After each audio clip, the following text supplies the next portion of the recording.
यीशु मसीह के नाम में सजीव वाहिनी के सारे दर्शकों को सादर प्रणाम। ये कार्यक्रम आप हर रविवार 8:30 बजे YouTube और Facebook लाइव में देख सकते हैं। दाऊद महाराज ये कहते हैं, ये यहोवा अनादिकाल से अनंत काल तक तू धन्य है। महिमा, पराक्रम, सामर्थ, शोभा और विभव तेरी ही है, क्योंकि आकाश और पृथ्वी में जो कुछ है वह तेरा ही है। चलिए इसी विश्वास के साथ आगे बढ़ते हुए इस कार्यक्रम को प्रार्थना से शुरू करते हुए स्तुति आराधना करेंगे।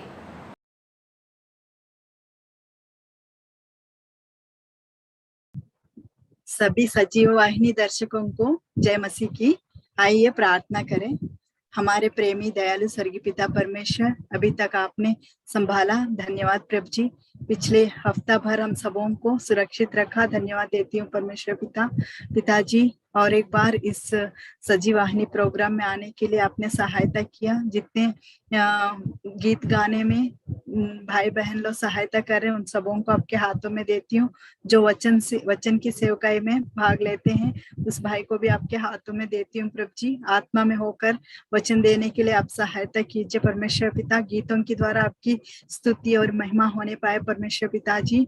और जितने दर्शक हैं उन सबों को अपने हृदयों को खोलने में आप मदद कीजिए परमेश्वर पिताजी। परमेश्वर पिता, सारी बातों को, जो नेटवर्क इश्यूज और सभी चीजों में परमेश्वर पिता आप मदद कीजिए परमेश्वर पिता।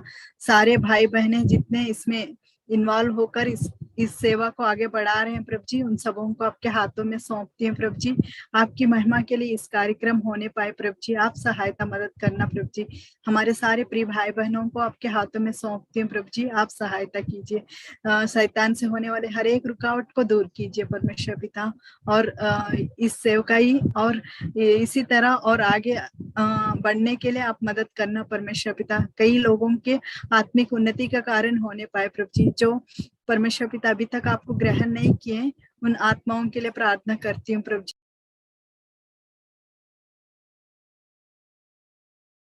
इस छोटी सी प्रार्थना को हमारे प्यारे प्रभु यीशु मसीह के नाम से मांगती हूँ, आमीन।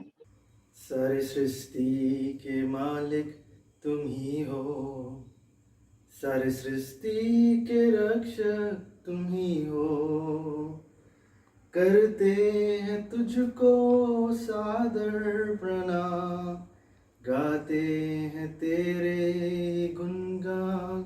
आहा हा हा लेलुया, आहा हा लेलुया, आहा हा लेलुया, आहा हा लेलुया, आहा लेलुया, आहा लेलुया, आहा लेलुया, आमीन। सारी सृष्टि को तेरा सहारा, सारे संकट से हमको बचाना। तेरे हाथों में जीवन हमारा है, अपनी राहों पे हमको चलाना।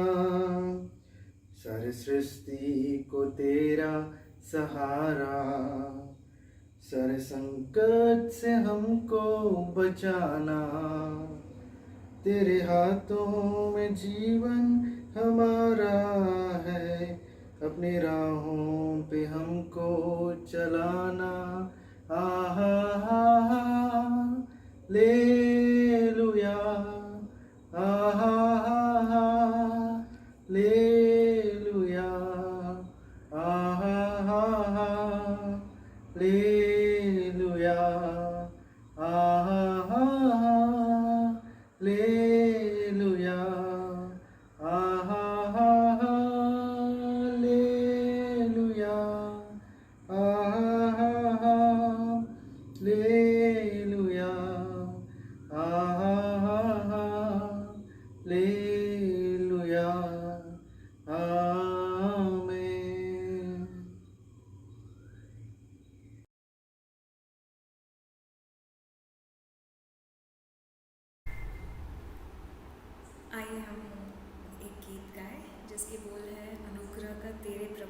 कैसे मैं वर्णन करूं। आज हम जो भी हैं वो परमेश्वर की दया की वजह से हैं। आज हम जो भी कर सकते हैं या जहाँ पे भी प्रभु ने हमें रखा है उसकी दया और अनुग्रह की वजह से है। अनुग्रह का तेरे प्रभु कैसे मैं वर्णन करूं, समझ से बाहर तेरा प्रेम कैसे बखां मैं करूं। अनुग्रह का तेरे प्रभु कैसे मैं वर्णन करूं, समझ से बाहर तेरा प्रेम कैसे बखां मैं करूं। तेरी दया का जो पहना हूँ ताज, मैं गाऊँ उठा के आवाज़, मैं जो कुछ भी आज हूँ तेरे अनुग्रह से हूँ। तेरी दया का जो पहना हूँ ताज, मैं गाऊँ उठा के आवाज़, मैं जो कुछ भी आज हूँ तेरे अनुग्रह से हूँ। तेरा फजल है खुदा, मरने से मैं जा बचा, सदा की वो मौत हटा, तूने दी जीवन नया। तेरा फजल है खुदा, मरने से मैं जा बचा, सदा की वो मौत हटा, मुझको जी जीवन नया। तेरी दया का जो पहना हूँ ताज, मैं गाऊँ उठा के आवाज़, मैं जो कुछ भी आज हूँ तेरे अनुग्रह से हूँ।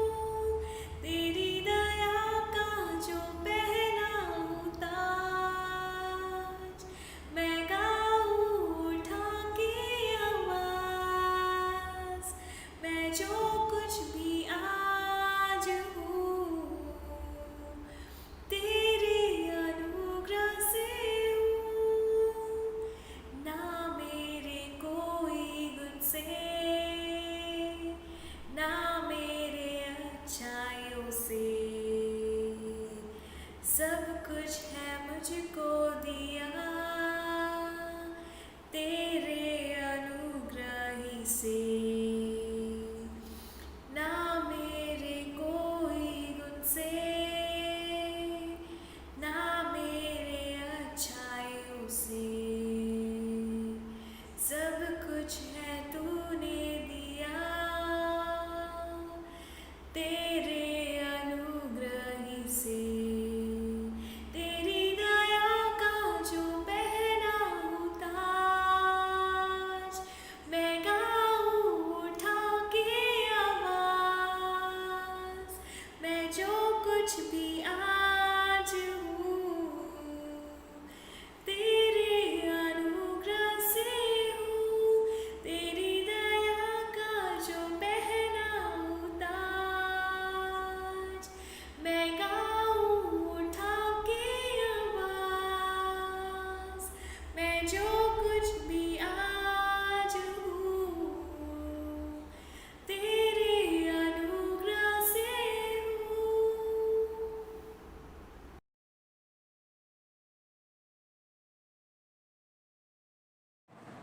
जो परमेश्वर के वचन सुनते हैं वो आशीष पाते हैं। प्रभु की ओर देखते हुए ये आशा करें आज कुछ नया सीखने को मिले उनके वचनों से।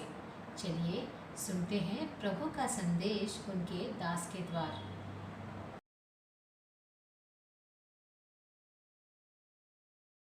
प्रार्थना करेंगे। हमारे ईश्वर के पिताजी, जीवित परमेश्वर, आकाश और पृथ्वी के मालिक, सर्वशक्तिमान, कल और आज और युगों में एक सा रहने वाले परमेश्वर, कभी ना चूकने वाले, कभी ना बदलने वाले परमेश्वर, हम आपका धन्यवाद करते हैं, आपकी स्तुति करते हैं, क्योंकि आप ही धन्यवाद के योग्य हैं। प्रभु जी, आपने हम अल्प मनुष्यों को, तुच्छ मनुष्यों को प्रभु जी आपके उद्धार के अनुभव में लेकर आए, हमारे जीवन को बदला, एक उत्तम आशा हमको दी, अनंत जीवन दिया, आपके शांति आनंद को दिया।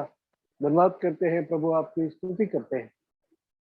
एक बार फिर प्रभु जी आपके चरणों में आपके जीवित वचन को ध्यान करने के लिए आए हैं। प्रभु, आपके वचन को हमें दीजिए, आपके वचन के द्वारा हमसे बातें कीजिए। इन आखिरी दिनों में, इस महामारी के बीच में हमारा जीवन कैसा होना चाहिए, कैसे हमको चलना है, प्रभु जी ये सारी बातों को प्रभु आप हमको बताइए, समझाइए, ताकि हम आपकी बातों को सीखते हुए अपने जीवन में बलवंत हो। जितने भाई बहन लोग ऑनलाइन के जरिए वचनों को सुनते हैं, उनके लिए आशीष का कारण बनाइए।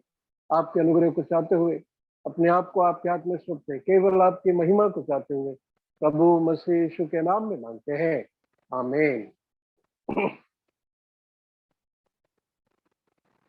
परमेश्वर का धन्यवाद हो, प्रभु ने हमें अनुग्रह दिया कि हम उसके चरणों में उसके जीवित वचन को ध्यान करते हुए अपने जीवन में बल पा सके। वचन के एक भाग को मैं पढ़ना चाहूंगा। मत्ती रचित सुसमाचार 7 अध्याय और उसका 21, 22 और 23। Matthew chapter 7 verse 21, 22, 23। जो मुझसे हे प्रभु कहता है, उनमें से हर एक स्वर्ग के राज्य में प्रवेश न करेगा, परंतु वही जो मेरे स्वर्गीय पिता की इच्छा पर चलता है। उन दिनों बहुतेरे मुझसे कहेंगे, हे प्रभु, क्या हमने तेरे नाम से भविष्यवाणी नहीं की, तेरे नाम से दुष्ट आत्मा को नहीं निकाला और तेरे नाम से बहुत अचंभे के काम नहीं किए? तब मैं उनसे खुलकर कह दूंगा कि मैंने तुमको कभी नहीं जाना। हे कुकर्म करने वालों, मेरे पास से चले जाओ। ये वचन को हमने बहुत बार पढ़ा, लेकिन हमें इस वचन को समझना है कि वचन हमसे क्या कह रहा है। ये 3 वचन 21, 22 और 23। प्रभु यीशु मसीह स्वर्ग के द्वार पर खड़े हैं और एक भीड़ स्वर्ग की तरफ जा रही है, और प्रभु यीशु मसीह उनको स्वर्ग राज्य के अंदर जाने की अनुमति नहीं दे रहा। जब परमेश्वर उनको अपने राज्य में जाने की अनुमति नहीं दिया, तो वो लोग क्या बोल रहे हैं? कहते हैं, उस दिन बहुत तेरे मुझसे कहेंगे, हे प्रभु, तेरे नाम से भविष्यवाणी नहीं की, तेरे नाम से दुष्ट आत्मा को नहीं निकाला, तेरे नाम से बहुत से अचंभे के काम नहीं किए। मतलब ये भीड़ जो है, जिसे परमेश्वर रोक रहा है, अपने राज्य में जाने के लिए रोक रहा है, वो भीड़ क्या बोल रही है? वो लोग क्या बोल रहे हैं? प्रभु जी, हमने तेरे नाम से अचंभे के काम किए, तेरे नाम से दुष्ट आत्मा को निकाला, तेरे नाम से भविष्यवाणी की, हम जिंदगी भर तेरा नाम ही लेते रहे। मतलब कि ये जो भीड़ जिसको प्रभु यीशु मसीह रोक रहा है, अपने राज्य में जाने से मना कर रहा है, प्रवेश करने से मना कर रहा है, वो कौन है? मसीह लोग हैं। They are Christians. वो मसीह लोग हैं जिनको परमेश्वर रोक रहा है, जाने नहीं दे रहा है। वो प्रभु यीशु मसीह के नाम से सेवा कर रहे हैं, दुष्ट आत्मा को निकाल रहे हैं, अद्भुत काम भी कर रहे हैं, भविष्यवाणी भी कर रहे हैं, लेकिन वो लोग परमेश्वर के राज्य में प्रवेश करने के योग्य नहीं है। They are not eligible to enter into the kingdom of God. परमेश्वर के राज्य में वो प्रवेश नहीं कर सकते। तो इन आखिरी दिनों में प्यारे भाई बहनों, ये बहुत जरूरी है कि हम अपने जीवन के विषय में सावधान रहे। मसीह कहलाने से हम परमेश्वर के राज्य में नहीं जा सकते। तो हमें क्या करना है परमेश्वर के राज्य में जाने के लिए? 3 बातों को आज हम संक्षिप्त में देखेंगे। एक मसीह परमेश्वर के राज्य में, एक विश्वासी परमेश्वर के राज्य में प्रवेश करने का योग्य बनना है तो उसके जीवन में 3 बातें होनी चाहिए। सबसे पहला, यूहन्ना रचित सुसमाचार, यूहन्ना रचित सुसमाचार और उसका 3 अध्याय और उसका 3 वचन। यूहन्ना रचित सुसमाचार 3 अध्याय 3 वचन में प्रभु यीशु मसीह क्या कहता है? यीशु ने उसको उत्तर दिया कि मैं तुझसे सच सच कहता हूं, यदि कोई नए सिरे से ना जन्मे तो परमेश्वर का राज देख नहीं सकता।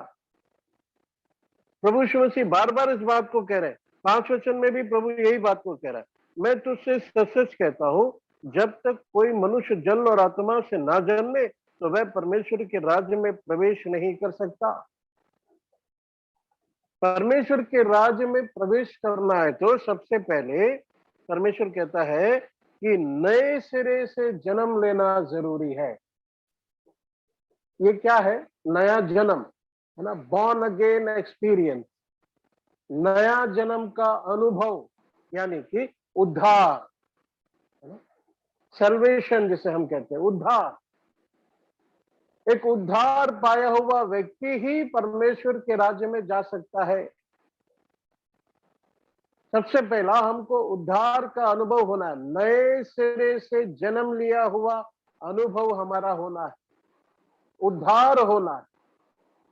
ये उद्धार क्या है? ये उद्धार क्या है? इस उद्धार को हम कैसे पा सकते हैं?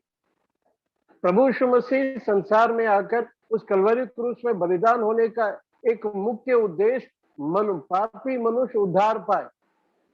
1 तिमोथी 1 अध्याय 15 वचन में पौल कहता है, ये बात सच और हर प्रकार से मानने के योग्य है कि मसीह यीशु पापियों का उद्धार करने के लिए इस जगत में आया। पौल कहता है प्रभु यीशु मसीह जगत में क्यों आया? पापियों का उद्धार करने के लिए। हमारा उद्धार हो परमेश्वर चाहता है, हर एक मनुष्य का उद्धार हो परमेश्वर चाहता है। ये उद्धार क्या है? देखिए, परमेश्वर के कलाम में अगर आप पढ़ेंगे प्रेरितों के काम 16 अध्याय और उसका 30 और 31 को अगर आप पढ़ेंगे, वहां पे एक मनुष्य है, एक सूबेदार, एक जेलर, वो पौल से है ना सवाल कर रहा है, बहुत अच्छा सवाल कर रहा है। क्या सवाल कर रहा है? हे साहिबो, उद्धार पाने के लिए मैं क्या करूं? उद्धार पाने के लिए मैं क्या करूं? कितना सुंदर सवाल है ना। आज हमारे मन में भी सवाल उठना चाहिए, अगर हमने उद्धार नहीं पाया है तो उद्धार पाने के लिए मैं क्या करूं? ये उद्धार क्या है? सबसे पहले हमें ये समझना है कि ये उद्धार क्या है। देखिए, लूका की किताब 1 अध्याय और उसका 77, लूका की किताब 1 अध्याय और उसका 77 यानी 77 में क्या लिखा है कि उसके लोगों को उद्धार का ज्ञान दे जो उनके पापों की क्षमा से प्राप्त होता है। सो उद्धार क्या है? पापों की क्षमा। उनको उद्धार का ज्ञान दे जो उनके पापों की क्षमा से प्राप्त होता है। What is salvation? Forgiveness of sin is salvation. एक अगर कहता है कि मैंने उद्धार पाया, मतलब कि उसने पाप क्षमा पाया। पाप क्षमा पाने के लिए मुझे क्या करना चाहिए? प्रभु का वचन साफ रीति से बताता है पाप क्षमा पाने के लिए लोग क्या क्या करते हैं संसार में। तीर्थ यात्रा जाते हैं, तपस्या करते हैं, दान धर्म करते हैं। ये सब करने की जरूरत नहीं है। प्रभु श्री मसीह का वचन हमें सरल मार्ग बताता है। पाप क्षमा करने के लिए हमको क्या करना है? देखिए, प्रेरितों के काम 10 अध्याय और उसका 43वां वचन।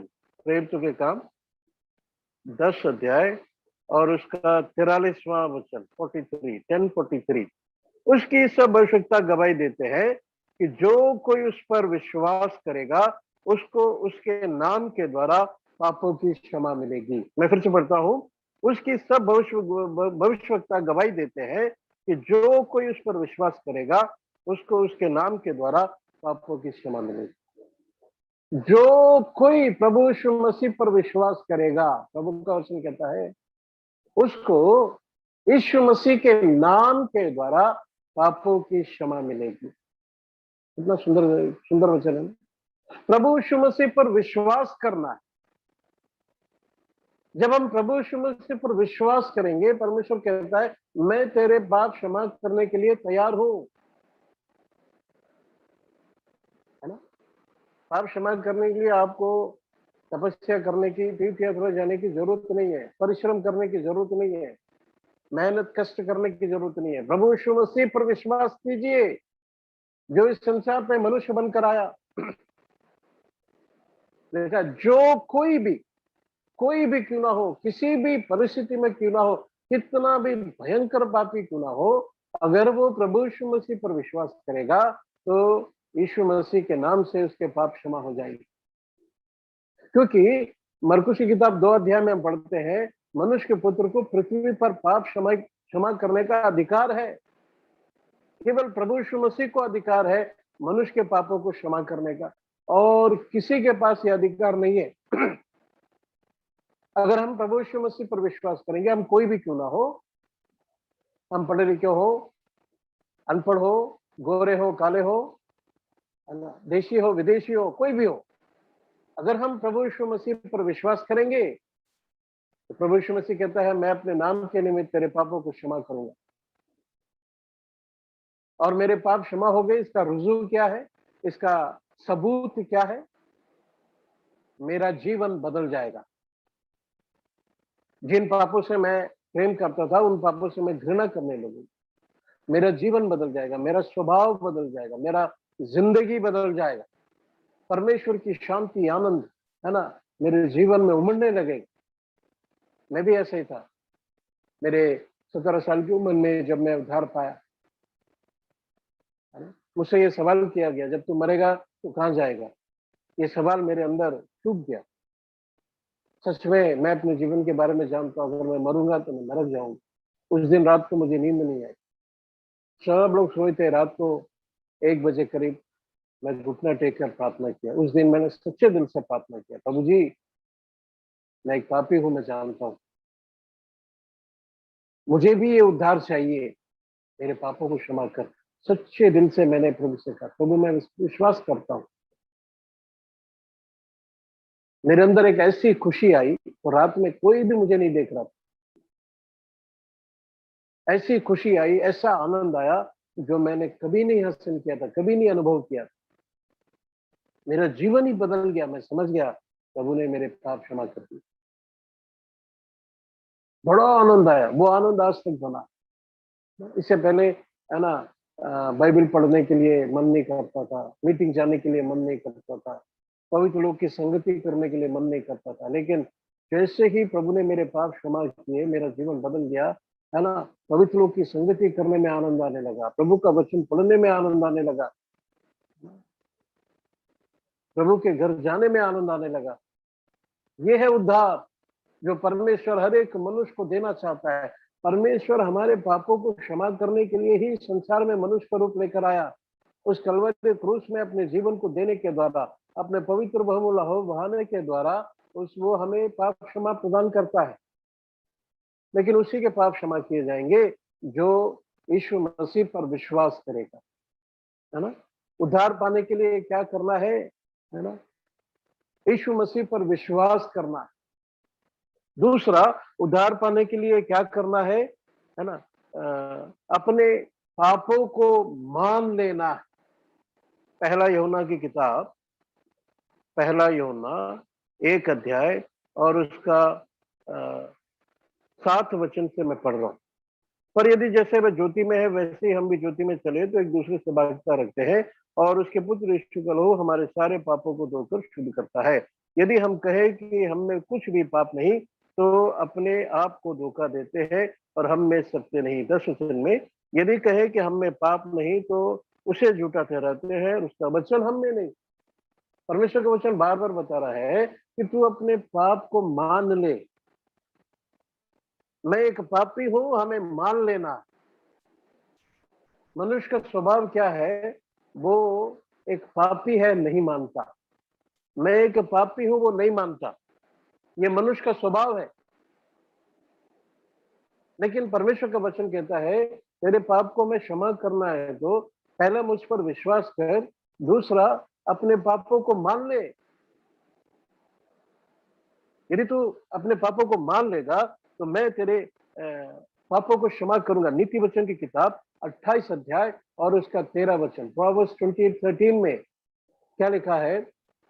यदि तू अपने पाप को मान ले, है ना, यदि कोई अपने पापों को छुपा रखता है तो उसके काम सफल नहीं होते, परंतु जो कोई अपने पापों को मान लेता और छोड़ भी देता है उस पर दया की जाएगी। यदि तू अपने पाप को मान लेगा तो परमेश्वर तुझ पर दया करेगा, लिखा है। कितनी सुंदर बात। परमेश्वर के राज्य के में प्रवेश करने के योग्य बनना है तो ये नया जन्म का अनुभव होना, यानी उद्धार पाया हुआ जीवन। उद्धार पाने के लिए हमारे पाप क्षमा होने चाहिए। पाप क्षमा होना है तो उस पर विश्वास करना है, पहला। दूसरा, अपने पाप को मान लेना कि मैं एक पापी हूं, है ना। तीसरा, मन फिराना, है ना, मन फिरा हुआ जीवन हमारा होना। देखिए लूका की किताब और उसका 13 अध्याय, लूक चैप्टर 13 अध्याय और उसका 3 वचन में हम क्या पढ़ते हैं? प्रभु यीशु मसीह कहता है, मैं तुमसे सच कहता हूं कि नहीं, परंतु यदि तुम मन ना फिराओगे तो तुम सब भी इसी रीति से नाश होगे। यदि तुम मन नहीं फिराओगे, है ना, 5 वचन में दोबारा परमेश्वर रिपीट कर रहा है, यदि तुम मन नहीं फिराओगे तो नाश हो जाओगे। प्रभु यीशु मसीह जब अपनी सेवा को शुरू किया, प्रचार करते समय सबसे पहला शब्द उनके मुंह से निकला, मन फिराओ, परमेश्वर का राज निकल। मन फिराओ, मन फिराना है, यानी पश्चाताप करना है। प्रभु जी सच में मैं पापी हूं, है ना, मैं मन फिराता हूं, मैं अपने पापों को छोड़ देता हूं। प्रभु मैं इन पापों से बाहर आना चाहता हूं, बाहर नहीं आ पा रहा हूं, आप मेरी सहायता कर, मुझे इस पापों से छुटकारा दे। जब आप परमेश्वर से इस प्रकार पश्चाताप के साथ प्रार्थना करेंगे, परमेश्वर आपको आपके पापों से बाहर निकालेगा, आपके पापों को क्षमा करेगा, आपको छुटकारा देगा, उद्धार के अनुभव में लेकर आएगा, है ना। उस पर विश्वास करना है, अपने पापों को मान लेना है, अपने ना पापों के लिए पश्चाताप करना है, पश्चाताप के साथ प्रार्थना करना है, मन फिराना। बहुत से लोग अपने पापों के विषय में पश्चाताप नहीं करते, मन नहीं फिराते। मन फिराने वाला जीवन हमारा होना है। जब हम मन फिराएंगे, है ना, तभी हम उस आशीष को पा सकते हैं।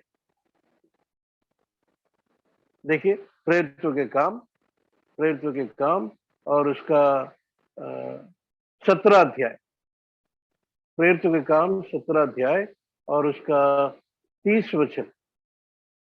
प्रेरितों के काम 17 अध्याय और उसका 30 वचन में परमेश्वर क्या कहता है? देखिए, इसलिए परमेश्वर अज्ञानता के समय में आनाकानी करके अब हर जगह सब मनुष्यों को मन फिराने की आज्ञा देता है।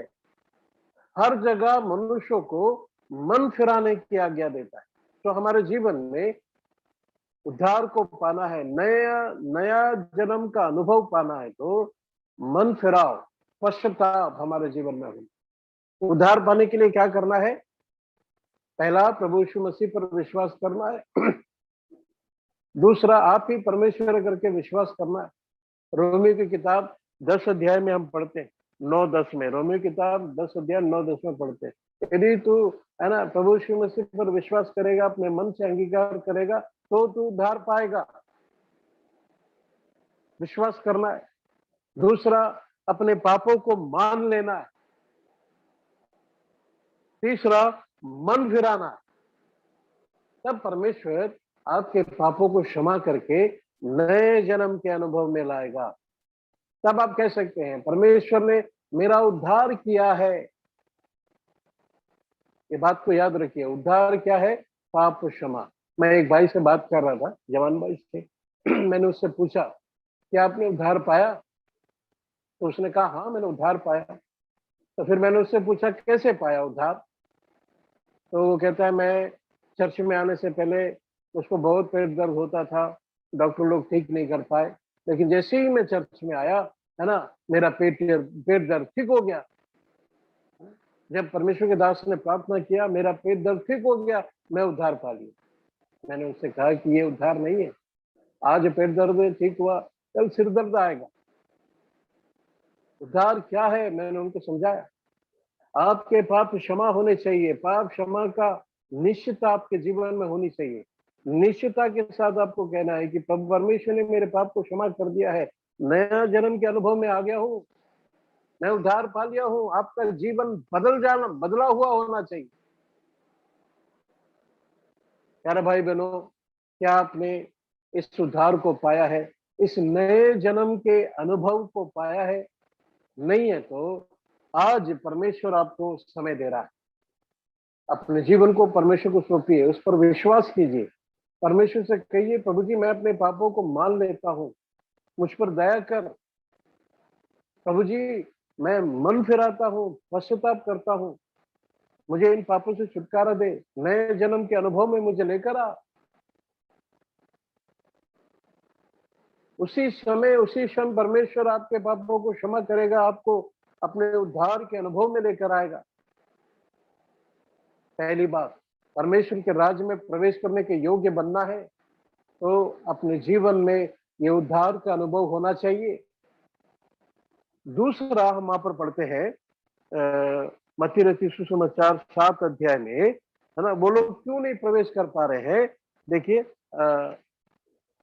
23 वचन में प्रभु यीशु मसीह उनसे क्या कह रहा है? जब मैं उनसे खुलकर कह दूंगा मैंने तुमको कभी नहीं जाना। देखिए परमेश्वर कहता है, प्रभु यीशु मसीह उनसे कहते हैं कि मैं तुम्हें जानता ही नहीं हूं, हे कुकर्म करने वालों, मेरे पास से चले जाओ। परमेश्वर उनको प्रवेश करने की अनुमति नहीं दे रहा, उनको प्रवेश करने नहीं दे रहा मसीह लोगों को। क्यों? क्योंकि परमेश्वर उन्हें जानता ही नहीं है। पहली बात, परमेश्वर के राज्य में प्रवेश करना है तो उद्धार का, नया जन्म का अनुभव होना जरूरी है। दूसरा, परमेश्वर मुझे जानना है। गॉड मस्ट नो मी। मैं परमेश्वर को जानता हूं ये बड़ी बात नहीं है, परमेश्वर मुझे जानना है। परमेश्वर मुझे जानना है तो 4 बातों का होना जरूरी है। वो क्या है? देखिए पढ़िए 1 Corinthian chapter 8, 1 Corinthian chapter 8 and verse 3।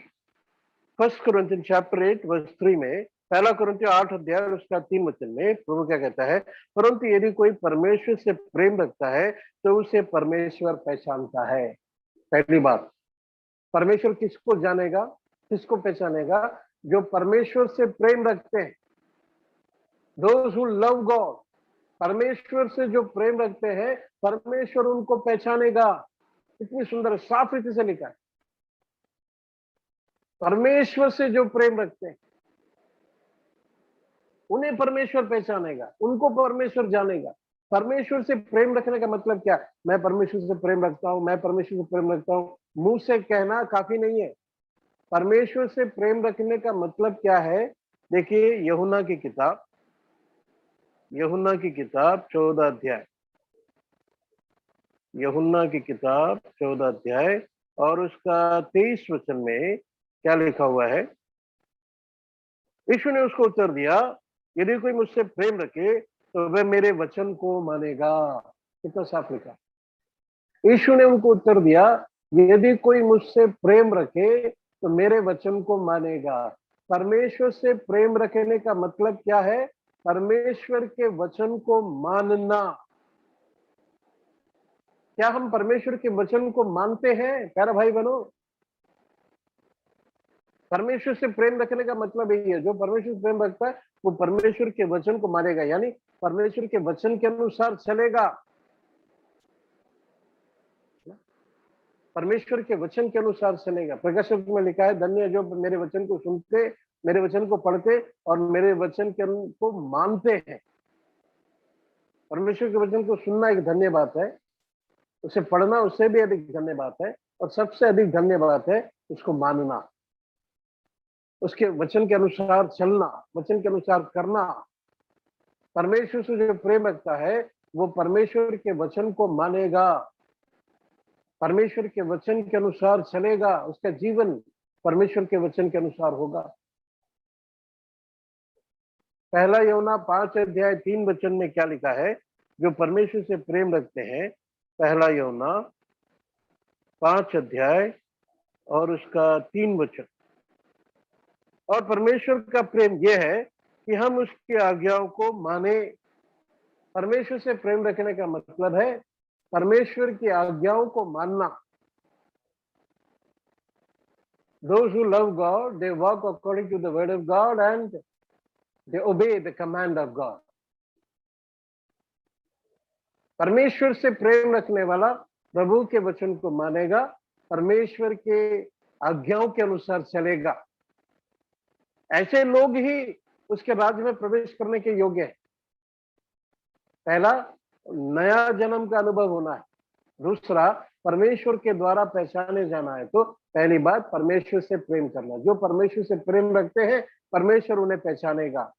परमेश्वर से प्रेम करने का मतलब क्या है? उसके वचन के अनुसार चलना, उसकी आज्ञाओं को मानना। दूसरा, तो किसको परमेश्वर पहचानेगा? देखिए, यूहन्ना की किताब 10 और उसका 15। यूहन्ना की किताब 10 और उसका 15 में प्रभु का दास क्या कहता है? इसी तरह मैं अपनी भेड़ों को जानता हूं, मैं अपनी भेड़ों को जानता हूं। 21 और उसने कहा, ये बातें ऐसे मनुष्य की नहीं जैसे हो, मैं अपने भेड़ों को जानता हूं।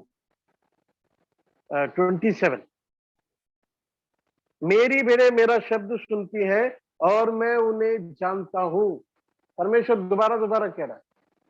एक 15 में कहता है, मैं अपनी भेड़ों को जानता हूं, और 27 में कहता है, मेरी भेड़ें मेरा शब्द सुनती है और मैं उन्हें जानता हूं, मैं उन्हें जानता हूं। तो परमेश्वर किसे पहचानेगा, किसे जानता है? जो उसके झुंड की भेड़ है ना? जो उसके झुंड की भेड़ है, उन्हें वो जानता है। हमें उसका भेड़ बनकर जीना। भेड़ का स्वभाव क्या है मालूम? बहुत सुंदर स्वभाव है। भेड़ चरवा के पीछे पीछे चलती है, उसकी आवाज सुनती है, वो किसी के पीछे नहीं जाती, केवल वो अपने चरवा के पीछे जाती। कोई भी बुलाए वो नहीं जाएगी, वो अपने चरवा की आवाज को पहचानती है। मैं तमिलनाडु का रहने वाला हूँ, तिरुनेलवेली। तो मैं बहुत सालों बाद वहां पर गया, तो मैं एक भाई से मिलने के लिए गया। वो भाई भेड़ चराता है, तो मैं उनसे मिलने के लिए गया, तो वो घर में नहीं था।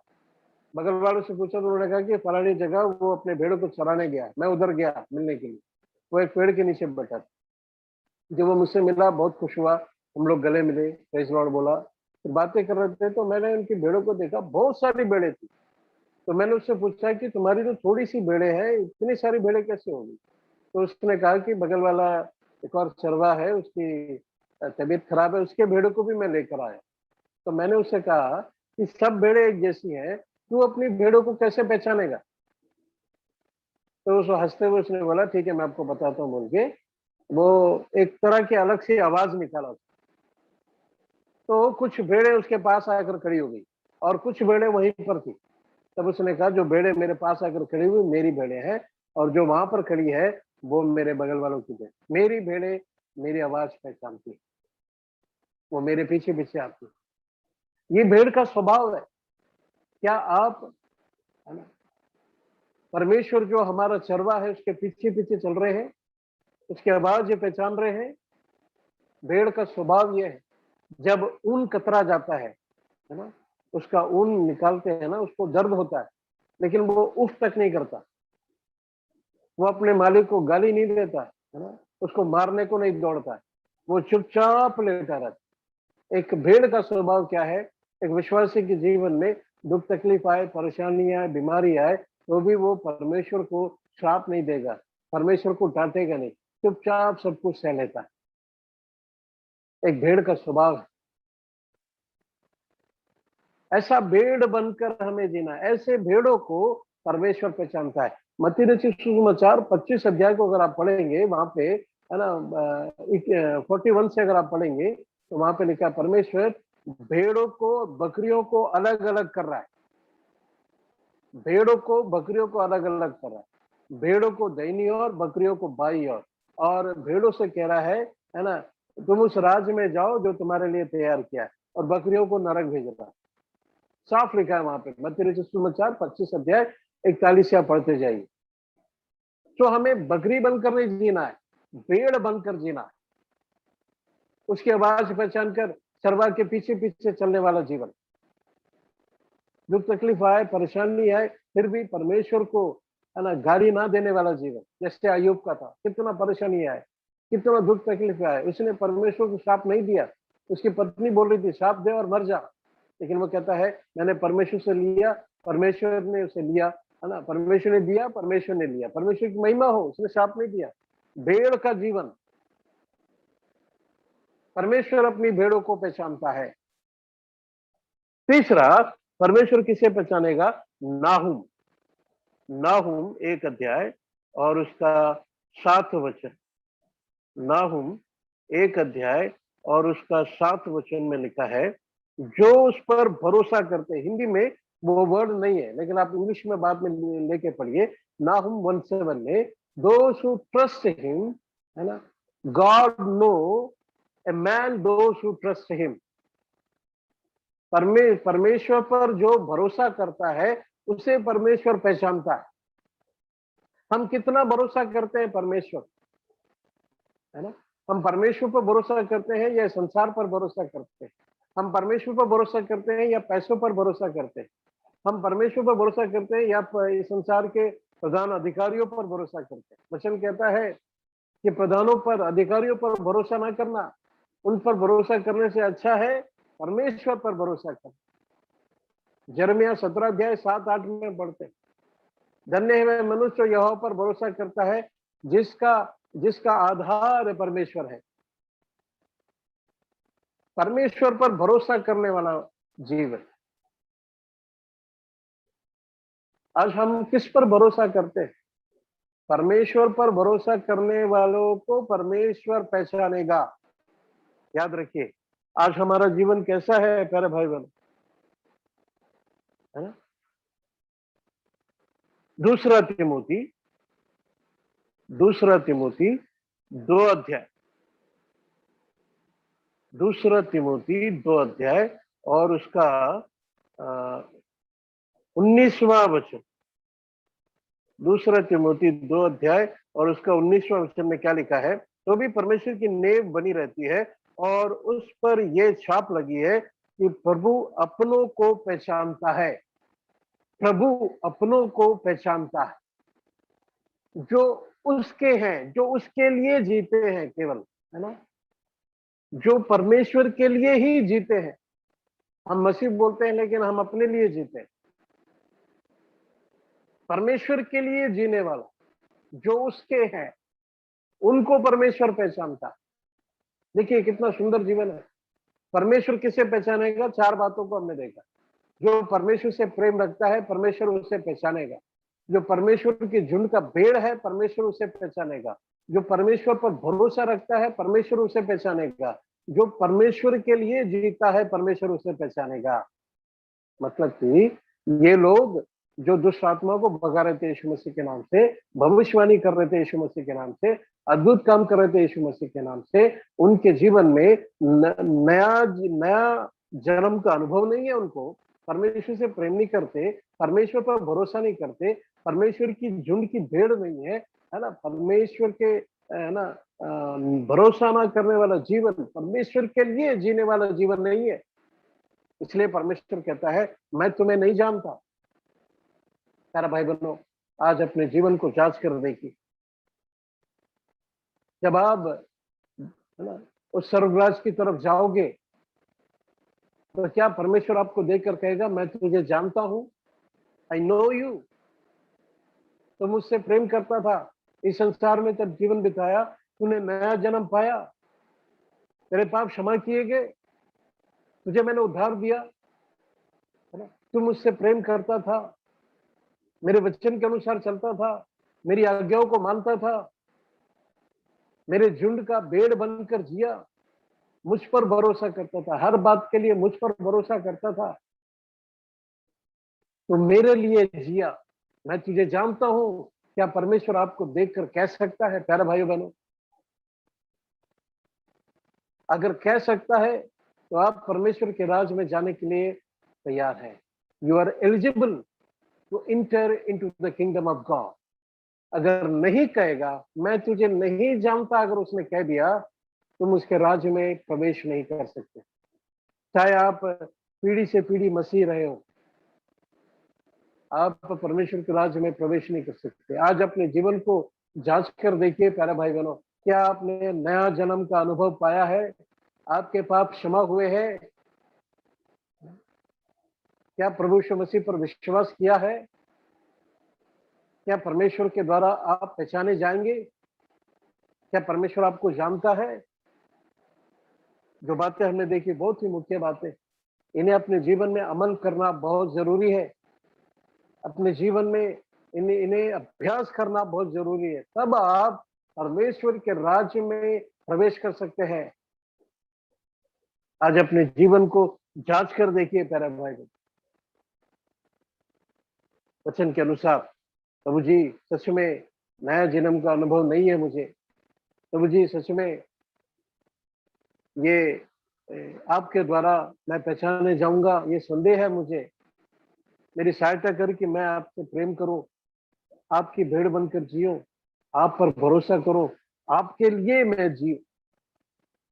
तब परमेश्वर आपको पहचानेगा और आपको अनुमति देगा अपने राज्य में प्रवेश करने की। आज अपने जीवन को जांच के देखिए प्यारे भाई, प्रभु इस वचन को आशीष करें। हम प्रार्थना करेंगे। हमारे स्वर्गीय पिताजी, जीवित परमेश्वर, आकाश और पृथ्वी के मालिक, सर्वशक्तिमान, आपके जीवित वचन के लिए धन्यवाद करते हैं। मत्ती रचित सुसमाचार 7 अध्याय 21, 22, 23 3 वचन के द्वारा आपने साफ रीति से हमसे बातें किया। कौन परमेश्वर के राज्य में प्रवेश कर सकता है? जो नया जन्म का अनुभव जिसको है, जिसने उद्धार पाया है। प्रभु जी परमेश्वर, जो भाई बहन लोग सुन रहे, जो अभी तक उद्धार नहीं पाए, नया जन्म का अनुभव नहीं, मसीह है लेकिन नया जन्म का अनुभव नहीं है, उद्धार नहीं है, पाप क्षमा नहीं है, प्रभु जी उन सबको हम आपके हाथ में सौंपते हैं।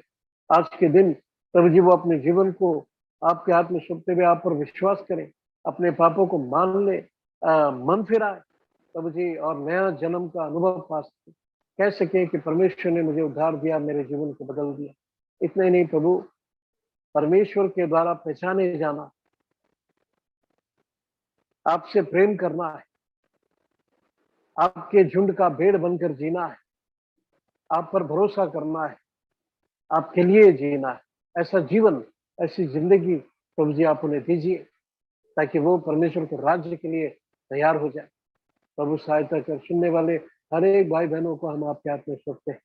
आशीषित कर, आपके अनुग्रह को दे इन आखिरी दिनों में, जबकि आपने आना बहुत निकट है।